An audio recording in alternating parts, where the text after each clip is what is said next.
নমস্কাৰ বন্ধু বান্ধৱীসকল স্বাগতম আপোনালোকক আমাৰ চেনেল জিকে ফেমিলি ইউটিউব চেনেললৈ আজি এই ভিডিঅ'টোত আমি আলোচনা কৰিম কাজিৰঙা ৰাষ্ট্ৰীয় উদ্যানৰ গুৰুত্বপূৰ্ণ জিকে প্ৰশ্ন উত্তৰ যি প্ৰশ্ন উত্তৰ আপোনালোকৰ অসম পুলিচ এছএছসি এডিআৰই টেট আদি পৰীক্ষাৰ বাবে প্ৰয়োজনীয় হ'ব বুলি মই ভাবো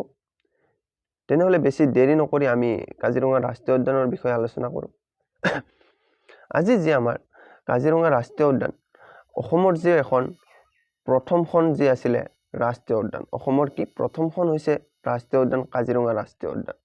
এই কাজিৰঙা ৰাষ্ট্ৰীয় উদ্যানখন এশিঙীয়া গড়ৰ বাবে বিখ্যাত কিহৰ বাবে বিখ্যাত এশিঙীয়া গড়ৰ বাবে আপোনালোকে চাব তাৰ পিছত আপোনালোকৰ কুৱেশ্যন বনিব পাৰে কাজিৰঙাত 500 প্ৰজাতিৰ চৰাই পোৱা যায় কাজিৰঙাত কিমান প্ৰজাতিৰ চৰাই পোৱা যায় 500 প্ৰজাতিৰ এইটো ভিডিঅ'ত মই নিজে লিখি আনিছো আপোনালোকৰ বাবে কাজিৰঙাৰ যিমানখিনি জিকে প্ৰশ্ন উত্তৰ সৰুৰ পৰা ডাঙৰলৈকে যিবিলাক আপোনালোকৰ এক্সামত বনিব পাৰে ঠিক আছে আৰু এই কাজিৰঙা ৰাষ্ট্ৰীয় উদ্যানখন কোনখন জিলাত বিস্তৃত হৈ আছে গোলাঘাট বিশ্বনাথ শোণিতপুৰ আৰু নগাঁও জিলা সংলগ্ন হৈ আছে ঠিক আছে কি গোলাঘাট বিশ্বনাথ শোণিতপুৰ নগাঁও জিলাত সংলগ্ন হৈ আছে আৰু কাজিৰঙাত উত্তৰেদি বৈ গৈছে ব্ৰহ্মপুত্ৰ নদী মানে আপোনালোকৰ ব্ৰহ্মপুত্ৰ নদীৰ পাৰত কাজিৰঙা স্থিত ঠিক আছে আৰু আপোনালোকৰ কুৱেশ্যন বনিব পাৰে কাজিৰঙাৰ কোন দিশে উত্তৰ দিশে ব্ৰহ্মপুত্ৰ নদী বৈ গৈছে সেইভাবে আপোনালোকৰ বাবে মই এটো লিখি আনিছো কাজিৰঙা ৰাষ্ট্ৰীয় উদ্যানক আমি ৰাইনোলেণ্ড নামেৰে পৰিচিত মানে ৰাইনোলেণ্ড নামেৰে আমি জানো আপোনালোকৰ কুৱেশ্যন বনিব পাৰে এতিয়া ৰাইনোলেণ্ড নামেৰে কোনখন ৰাষ্ট্ৰীয় উদ্যানক জানো আমি কাজিৰঙা ৰাষ্ট্ৰীয় উদ্যানক পৃথিৱীৰ 90% গড় কাজিৰঙাত পোৱা যায় কিমান পাৰ্চেন্ট গড় আমাৰ পোৱা যায় 90% আমাৰ কাজিৰঙাতে পোৱা যায় ঠিক আছে আৰু কাজিৰঙাত আপোনালোকৰ স্তন্যপ্ৰায়ী প্ৰাণী যি আছে 35 বিধ আছে ঠিক আছে আমাৰ মাছ আছে 42 প্ৰকাৰৰ এটো আপোনালোকে মনত ৰাখিব কেতিয়াবা প্ৰশ্ন আপোনালোকৰ বনিব পাৰে স্তন্যপ্ৰায়ী প্ৰাণী কিমান বিধ আছে 35 বিধ মাছ 42 বিধ আৰু 500 প্ৰকাৰৰ যি আছে আমাৰ চৰাই আছে ঠিক আছে চৰাই এটো কথা আপোনালোকে মনত ৰাখিব তাৰ পিছত আপোনালোকৰ কুৱেশ্যনৰ ধৰণত আহিছে আমাৰ যি জিকে কুৱেশ্যন যেনেকৈ লিখে মই তেনেকৈ লিখি আনিছো আপোনালোকৰ বাবে লৰ্ড কাৰ্জন পত্নী মেৰী কাৰ্জনে কিমান চনত কাজিৰঙা পৰিদৰ্শন কৰিবলৈ আহিছিল আমাৰ এটো কুৱেশ্যন বনিব পাৰে এতিয়া কোনে আমাৰ কাজিৰঙা পৰিদৰ্শন কৰিবলৈ আহিছিল লৰ্ড কাৰ্জনৰ পত্নী মেৰী কাৰ্জনে আহিছিল আৰু কিমান চনত আহিছিল 1904 চনত আহিছিল ঠিক আছে তাৰ পিছত আপোনালোকৰ কুৱেশ্যন বনিব পাৰে মেৰী কাৰ্জনৰ লগত যোৱা পশু সন্ধানক জনৰ নাম কি মেৰী কাৰ্জনৰ লগত এজন পশু সন্ধানক আহিছিল ঠিক আছে তেওঁৰ নাম আছিল বলৰাম হাজৰিকা তাক আমি কি নামেৰে জানো নিগনা শিকাৰী নামেৰে পৰিচিত তেওঁ বিখ্যাত আছিল নিগনা শিকাৰী নামেৰে পৰিচিত আপোনালোকৰ এতিয়া কুৱেশ্যন বনিব পাৰে নিগনা শিকাৰী নামেৰে পৰিচিত কোন বলৰাম হাজৰিকা আৰু এই বলৰাম হাজৰিকাই আমাৰ লৰ্ড কাৰ্জনৰ পত্নী যি মেৰী কাৰ্জন আছিল এই মেৰী কাৰ্জনৰ লগত পশু সন্ধানক হিচাপে আহিছিল ঠিক আছে তাৰ পিছত আপোনালোকৰ কুৱেশ্যন বনিব পাৰে কাজিৰঙাত গড় সংৰক্ষণ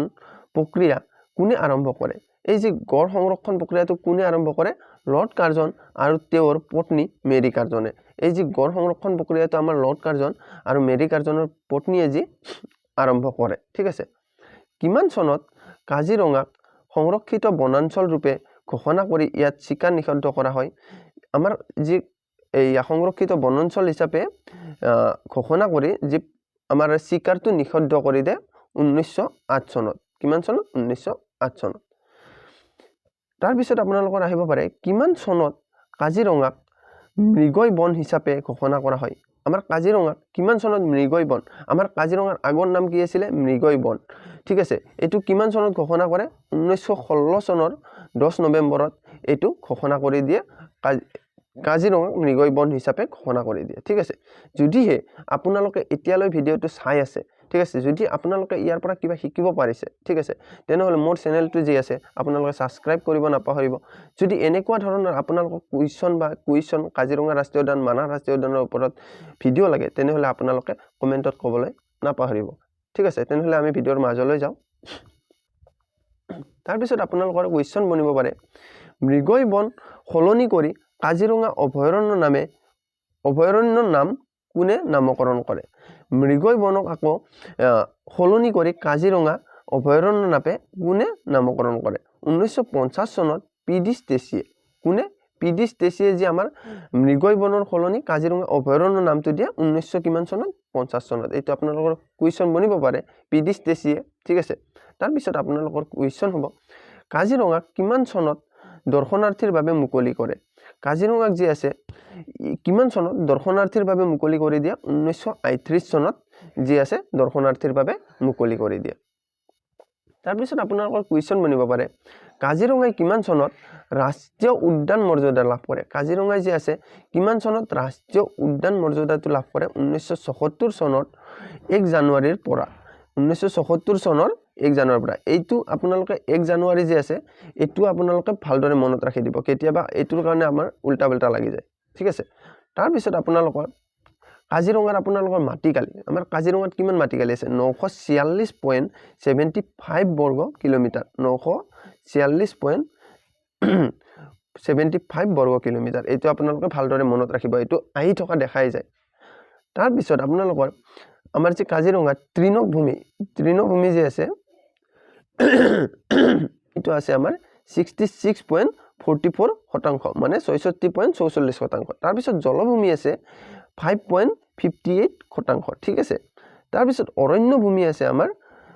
27.98% ঠিক আছে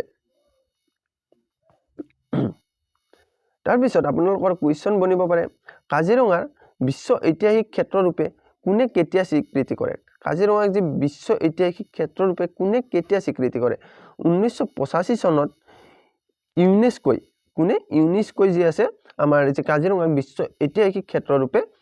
স্বীকৃতি দিয়ে কিমান চনত 1985 চনত ঠিক আছে তাৰ পিছত আপোনালোকৰ কাজিৰঙাক ব্যাঘ্ৰ প্ৰকল্প অন্তৰ্ভুক্ত আমাৰ যে কাজিৰঙা ব্যাঘ্ৰ প্ৰকল্প হল কেতিয়াৰ পৰা হল 2007 চনৰ আগষ্টত কৰা হৈছিল কিমান চনত 2007 চনত আগষ্টত আপোনালোকৰ এইটো আহি থকা দেখা যায় কাজিৰঙা ব্যাঘ্ৰ প্ৰকল্প কেতিয়াৰ পৰা হৈছিল 2007 চনত আগষ্টত ঠিক আছে তাৰ পিছত আপোনালোকৰ কুৱেশ্যন বনিব পাৰে কিমান চনত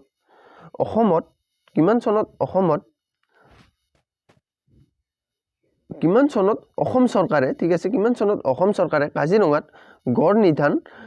যে আইন প্ৰণয়ন কৰে কিমান চনত যে আমাৰ এই গড় নিধন গড়টো মাৰে চোৰাং চিকাৰী মাৰে হেতু নিধন কাজিৰঙাত কিমান চনত প্ৰণয়ন কৰে 1954 চনত ঠিক আছে এই তথাপিতো আমাৰ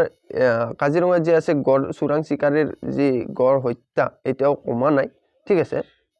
আজি আমাৰ ইমানলৈ আছিল আমাৰ কাজিৰঙা ৰাষ্ট্ৰীয় উদ্যানৰ ওপৰত যিমানখিনি আপোনালোকৰ কুৱেশ্যন বনিব পাৰে বা যিমানখিনি আপোনালোকৰ কুৱেশ্যন আছে মই সকলোবোৰ আপোনালোকৰ মাজত ডিসকাস কৰিয়ে দিলো ইতিমধ্যে যদিহে এনেকুৱা ধৰণৰ ভিডিও আপোনালোকক আৰু লাগে তেনেহলে মোক কমেন্টত ক'বলৈ নাপাহৰিব যদিহে মোৰ এই ভিডিওটো আপোনালোকৰ ভাল লাগিছে তেনেহলে লাইক শেয়াৰ আৰু সাবস্ক্ৰাইব তো কৰিবলৈ একেবাৰে নাপাহৰিব তেনেহলে আজিলৈ বাই বাই জয় হিন্দ